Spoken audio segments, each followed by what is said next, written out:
So Together in the Eye 20 Years Later is a documentary that is based on my family's experience writing out Hurricane Katrina and also other survivors. And what inspired me to create it is the trying time that we went through during the process of evacuating, riding the storm out, and then coming back home. Producer, director, star, Writer, writer, everything. So is Yasmeen Blake, and I am the executive director and producer of Together in the Eye 20 Years Later. yes. Hi, my name is Janiqua, also a main cast member of Together in the Eye 20 Years Later. Yeah, so that probably was a lot of work to put that out. So what inspired you to create it?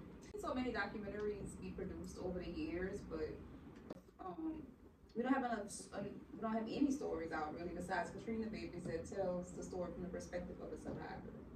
And so that's what inspired me to do it. And also with my experience as a journalist and with storytelling, who better to tell our stories than someone who experienced it?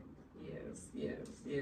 So Hurricane Katrina was back in 2005, and then I noticed, because I saw the documentary, you had people that were on the news reporting on Hurricane Katrina. So tell us about your process and how did you get them to go on your documentary? Well, I went about it in a bit of a delusional way. I said I wanted these people. I didn't know how I would get them, and I was just sitting in front of the computer and was like, you know what? I'm gonna figure out how to contact them. Of course, I worked in news, so I had some contacts that made it a bit easier for me to get access to those people. But Russell Honoré, I've never spoken to Russell Honoré a day in my life, and I just did my best to find him on the internet. And I found his number. I emailed his assistant, and before you know it, I was sitting in a chair at Gallia Hall interviewing him for my film. Yes. I know that felt great, to have a lot of prominent people that were in your documentary. So how much courage did it take for both of you all to be vulnerable and share your story? Because now it's out there for the world to see. And it was, you were crying in there, you were crying because, y'all were going through a lot, and my condolences, definitely. But how did it feel to just be vulnerable and put yourself out there? For me, at first, it was I was nervous. I was scared, but I knew that it was time. And I was ready because it's been 20 years. And we have shied away from telling our story for such a long time, but we're in an era now where TikTok, social media, everyone is getting online and more comfortable with telling their story because people are starting to actually see versus just hearing what the news was portraying back then. So people are actually starting to listen and say, okay, we need to listen to these people. We need to give them that space to tell their story. Yeah, because we kind of just went back into life, right? Like you see a lot of people when you open up TikTok, last month you saw a lot of people sharing their stories, and it just made me realize how traumatizing the entire situation was, and we went back into life, and we're back in the city. Is definitely still healing from it, even though it's been such a long time. And the economy is booming, and we're back, but we can't just act like that didn't happen. And I think we went on for 20 years acting like it just didn't happen because for one, no one asked us about it, and we just had to get back to life. Yeah, right. Life went on, but it's a good thing. You're not letting history be erased. So yeah, that goes into my next question. Like, how does telling the story of Katrina, from different perspectives, how does that preserve the history of Katrina? I think it's necessary. For one, oral history is very important, and it made me think about the fact that our ancestors, the people who are now our ancestors who are no longer with us, they lived through Betsy, they lived through Camille, they lived through 9/11, they lived through Katrina. Those people won't be here forever. So I think it's very important to pull out a camera from a journalist's perspective, from someone who is in storytelling, to put a camera in front of these people and ask them questions, because that is the best way for us to preserve our history. The textbooks won't tell the story the way that these raw interviews will. Yes, and you definitely had a lot of interviews on there. Yes, I rolled them out. Yes. I would like to say this. We've become a voice for those who went through Camille and Betsy. They talk about it to us, our elders and our families talk about it to us, but they never had the platform that my sister has created. So the legacy of this documentary is going down in history, and I'm proud to say that that's my family, my sister. Yes. You know what I'm saying? And you too. And you too. Yeah, Yes. Me, yes, you know. So I'm so very proud of that. And if we don't talk about it, no one will remember, and the history wouldn't be preserved. You know what I'm saying? So Yes. we're the voice, not only for us in this generation, but for our elders as well. Yes, and for those that may not know, what are Camille and Betsy? Because some people may not know. So could y'all tell me what that is? So Camille and Betsy is hurricanes that took place many years ago. I know that Betsy took place in 1965, where it was the same situation as Katrina.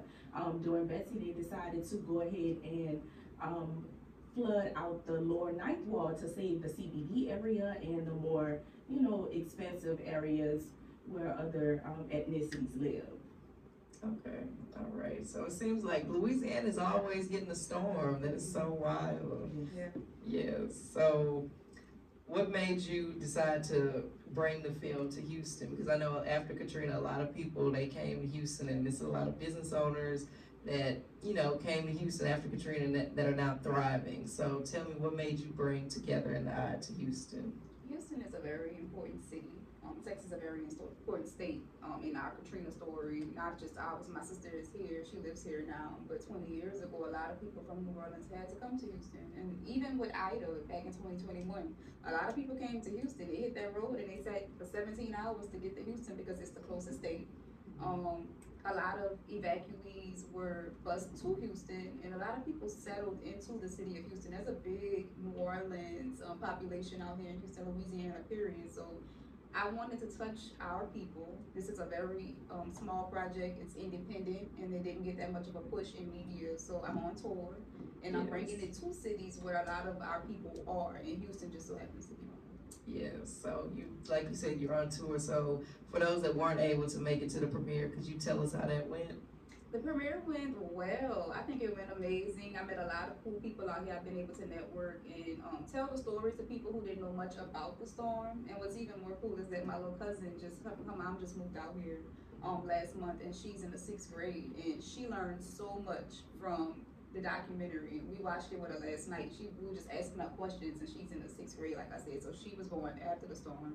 And we were asking about, the government. What did you learn about the government's response? What did you learn about FEMA?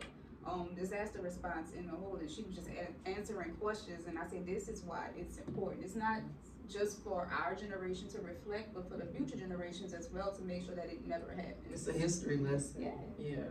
And also your documentary is also going to mention stuff that they don't teach in schools. Like they're not going to teach about the emotional impacts and how people were displaced and how it's kind of hard to get back on your feet. They're not going to talk about that in school. So it's a good thing that you have documentaries like Together in the Eye. So for my next question, what makes Together in the Eye different from other Katrina documentaries? Well, Together in the Eye is told from the perspective of journalists who are from New Orleans, those who covered the storm, who are from the city, and they lost things in the storm as well. It's told from the perspective of New Orleanians who were there for generations and generations before the storm, so we reflect on what the city was. And in a lot of documentaries, they discuss it, but they can't touch it the way that we can touch it. So I got Christy Jemison from the Lafitte, which is a project in the city, was a project in the city. I got some people from Polygrove, from the St. Bernard. I went to the projects. I went to the inner city communities where a lot of low-income families were living, because those are the people who were impacted the worst. And you don't see that in these documentaries. You see the Superdome and you see the convention center. Yes. We've seen enough of that. We need the real. We need the raw. We need the people who were sitting in the projects for 3 days on the 2nd floor stuck because of the floodwaters and were eating spoiled food, right? Or the people who had to jump off of a balcony into a boat in a courtyard. You haven't seen any stories like that. So that's what makes this project different. Yeah, you did mention that, like, because some of the stuff that you mentioned in the documentary, you don't even think about that. But that also caught my eye, like, whenever I was watching the film, like, wow, they were really eating spoiled food. They couldn't pay for the food. I'm glad to get fresh food. Yeah. But we're called looters. Yeah. So. Yes. And it also discusses coming back and living in the city in the aftermath. You Yes. don't get other filmmakers, they can't tell that story because they're not from New Orleans. They don't know what we had to endure and how we went back into a deserted city and build from scratch. So that's what makes this film different. Right. And then we also took it back, because New Orleans is our mother. We love her. We took it back to pre-Katrina to show what that culture was before, and then also post-Katrina to show what the culture is now. And I'm so proud to say that it has been rebuilt. We're so very strong, and the culture has been rebuilt because that's what we know. That's how we get through. That's how we get by, through struggle and trying to survive. We dance, we sing, we party. We take over the streets. You second line. Yes. And the DJs, we talk about the DJs in the film, and even at the screening that we had the other day at the Foxtrot, we talk about the DJs and the second lines and all of these things. And while the DJs have not came back, the second lines, we're still just fighting really hard to preserve our culture. Right, as you should. You can't let all of that go to waste. So my next question is, what was the process of putting the documentary together? Oh, girl. Girl, she let out that deep breath. Hours and hours and days and months of dedicating my entire life to this project. I resigned from my job to focus on it 100%. I put my hands on it in every way, from writing it to editing it to narrating it to producing it, raising funds. I tapped into my marketing bag with this project. I didn't realize you had to. Listen, you gotta get a return on your investment. I have to, and then also I built the momentum on social. So on Instagram, my dashboard, I built our dashboard of between April and August from 0 to 1.9 million. And then on TikTok to 170K. Right. And then there's Facebook, and there's Instagram, and YouTube, and even LinkedIn. I get up every single day and I'm posting across all of those apps because we need to reach as many people as we can. So this project has pulled out every skill that I have. I didn't even realize how much I had in me until I started this project. Yes. Yeah. So it was a lot. It was a lot. She can tell you I sat in front of the computer for days editing because I had to come to the realization that no one can tell this story the way that I can. I probably won't be satisfied because I lived it, I experienced it, it's my baby, and no one can put their hands on this the way that I can. Right. What about you? Was it hard for you in any way? You're getting a bit emotional over there, girl. You got some tears. It's okay. This is a safe space. I promise. Because I was holding back tears at the premiere too. I didn't say anything, but I low-key wanted to cry watching it. So oh my God. it's okay. Every time I see the space that we were in under the I-10 overpass, it breaks me down. Literally, I can watch it 2 days in a row, and both days I'm gonna cry. But just watching her, the process is hard. And then the time frame that she got this accomplished, that takes a lot of hard work and dedication. So I've just been there to support her. Being a big sister, anything you need, what can I do?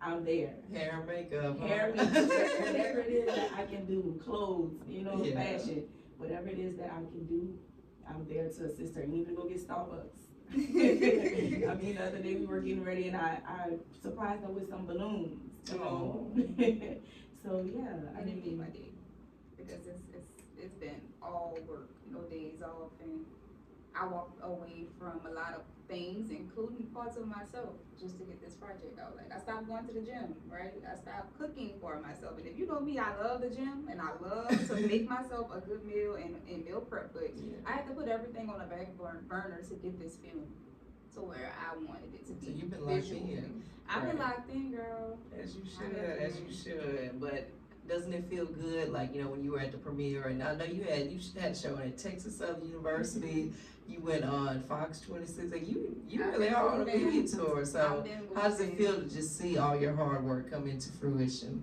It's been beautiful. It's been great to get media coverage. The city of Houston has been very, very supportive. I'm so appreciative. We've done CW30 now, we've done Fox 26, we've done Chatting with Chelsea, we're here. I hope I'm not missing anything, but we've been rolling. And I think that the most rewarding part is the moment that I had with the students in the RTF department, in your department. Yes. At Shout out to TSU. Texas Southern University. Yes, and they were so engaged, and they were watching, and they asked so many great questions. And I think that was the most fulfilling part of this entire process, because I was once them sitting in those same seats, and just to have someone standing in front of you who looks like you know, and who's doing something that you plan to do one day is inspiring. Right. So it made me feel like I'm doing the right thing. Those long nights were well worth it, especially at Southern and Stewart. You know, I went back to Stewart and I did it in. Oh yeah, wait a minute, you got to yeah, girl. I went back to Stewart. I went to Stewart 3 weeks ago. Okay. And they were so proud. That's good. Because I know you had a showing at Southern. Yes. I saw that, yeah. And it meant a lot because the girl who walked into that building every day, stressing, trying to figure things out and wondering if I found my purpose and I was doing the right thing, she felt it was validating for her. Right. Yeah, for sure. Yes. And you know, I remember this was a long time ago, like back in Stewart Hall. It was some media event, and you were presenting something, or it was some organization. Mm-hmm. I was like, wow, Yasmeen. So you really like, you know, been on your A game, girl. like So they're rolling. As you should. So that leads me to my next question. What challenges did you face while trying to create Together in the Eye? Where you want to start there? Listen, I'm gonna say this. It's way too many to name, but I think that the biggest thing that I learned is to trust myself. Right. And if I don't listen to my intuition and my gut when it comes down to things and placing things into people's hands, then I will wind up doing more work in the long run. So I'll say trusting other people with my passion project in their hands and them not being as passionate about it as I am. In all honesty, and it's so important for anyone who is creating something to have a team of people that you can trust. Trust is so important. Right. Trust is important. So I would just say that. All right. Did you face any challenges, Janiqua? I didn't face any challenges for myself, but I faced her challenges. Right. You know, I'm her sister. So I'm getting those phone calls. I have that same frustration. I share that frustration with her. And my main thing is just make sure that everyone is aligned. Yeah. That they're willing to answer the phone at 3 a.m. if you need them to. You know what I'm saying? That they are staying on point with deadlines and checking in with you. Right. Because you have so many things going at one time. Yes, everybody needs to be on the A game. Everyone is on the A game, on their P's and Q's, and that they align with your passion, that they're aligned with you. Yes, very professional. Yes, so one of my last questions is gonna be, can you both tell me, since Katrina, like, I know during the screening you mentioned that the culture has not returned or has never been the same, so could you both elaborate more on that? So I would say now in 2025, we're doing better. We're doing better. Over the years, you know, it just took those steps for us to get back to where we are now. But right after Katrina, leading up to maybe like the last 10 years, it was very thin. You know, everybody was displaced. Yeah. In different places. In different states, all over the country. So now we see more of our people coming back home. Even if they haven't moved back home, they're visiting more. Mardi Gras, Jazz Fest, Essence Festival, or just to enjoy the holidays. You know what I'm saying? The second line culture has picked up again. And so back then, that's what we felt that it was. But now over the last 10 years, it's definitely become a stronger culture. We've definitely gotten our rhythm, our blues, our beat back. So slowly but surely. Slowly but surely. Okay. Mm-hmm.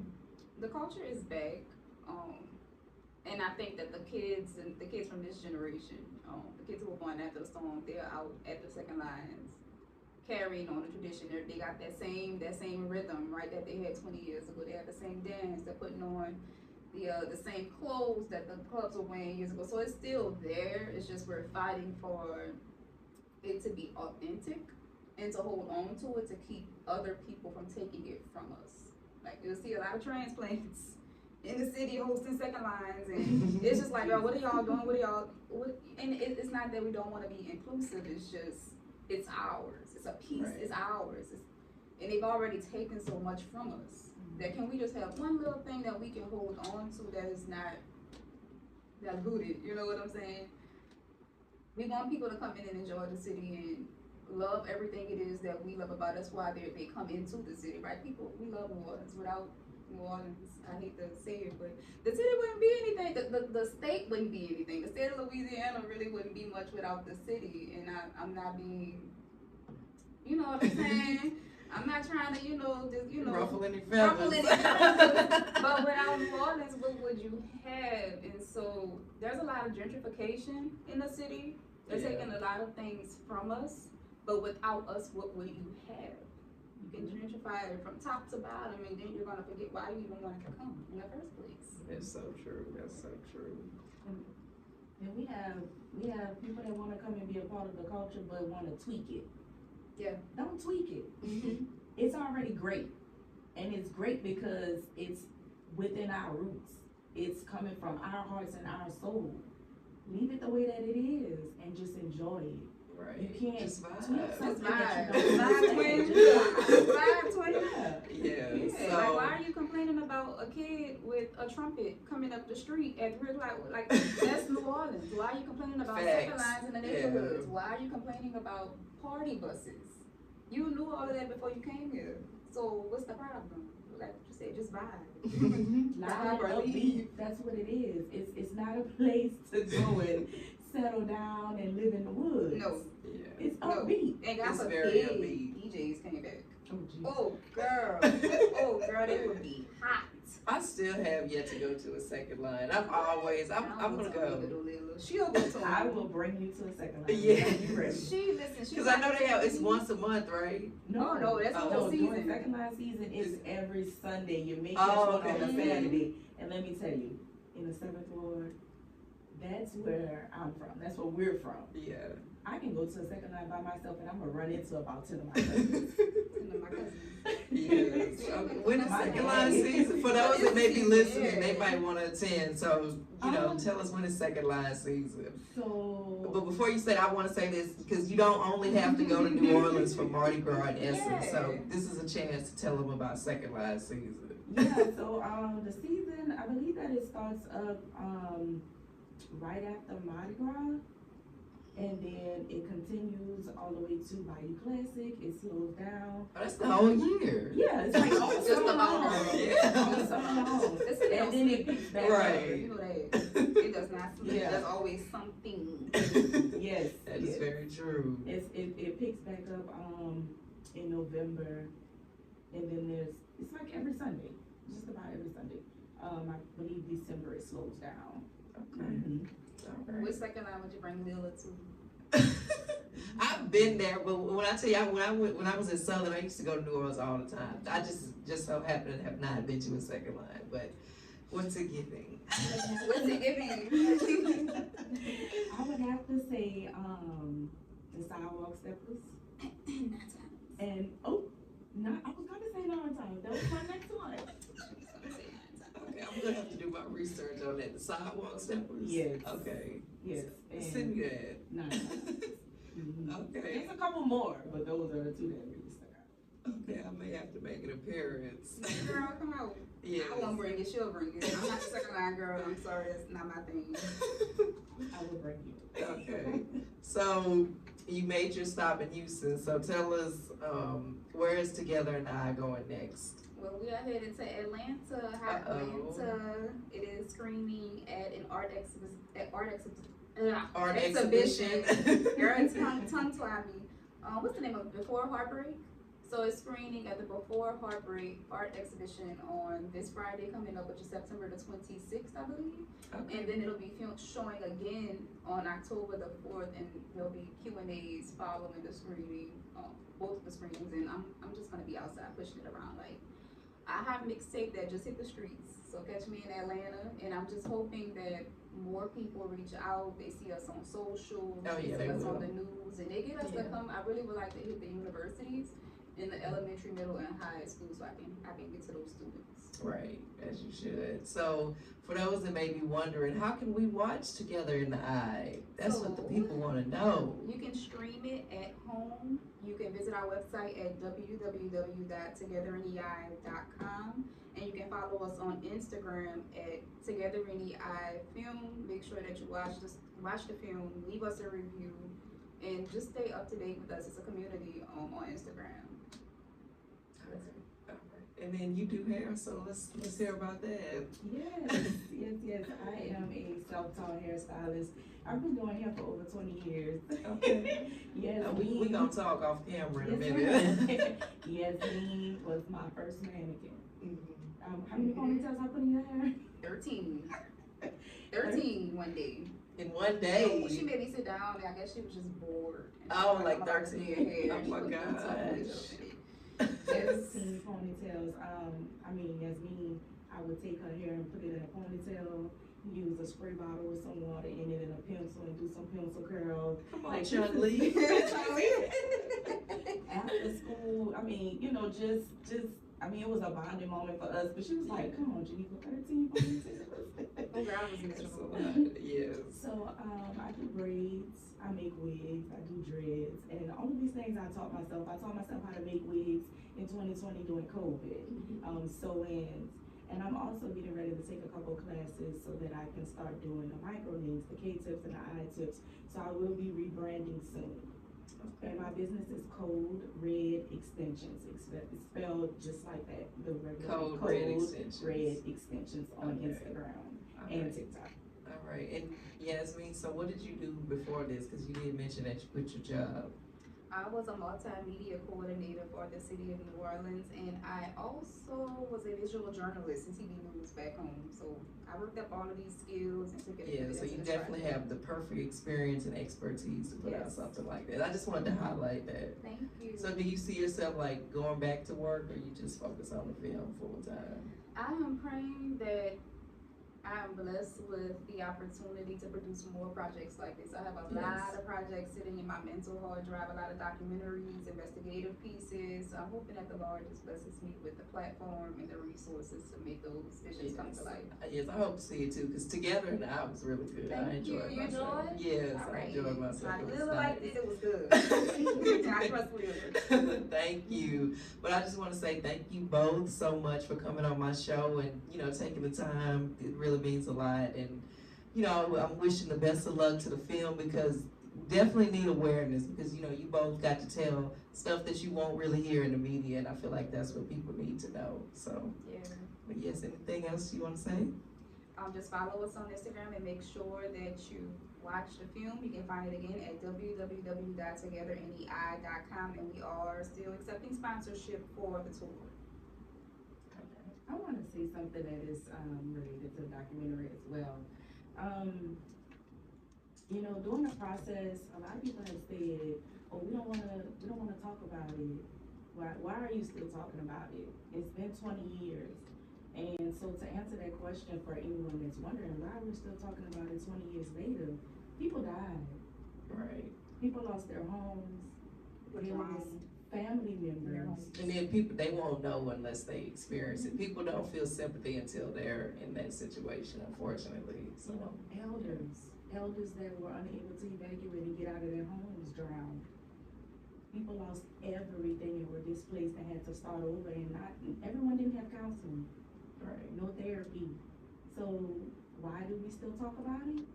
Because it's in our hearts. It's something that you can never forget. You can never forget seeing someone laying under the interstate, face down in water, wheelchairs. That's an elderly person. Just imagine if that was your grandmother, your grandfather. It was a hard process for families to come back and rebuild, and they made it hard. The objective was gentrification. So that's why we still talk about it, because it's in our hearts. It's something that we will never forget. It's embedded in our memory. There we go. Very well said. Thank you both so much for coming.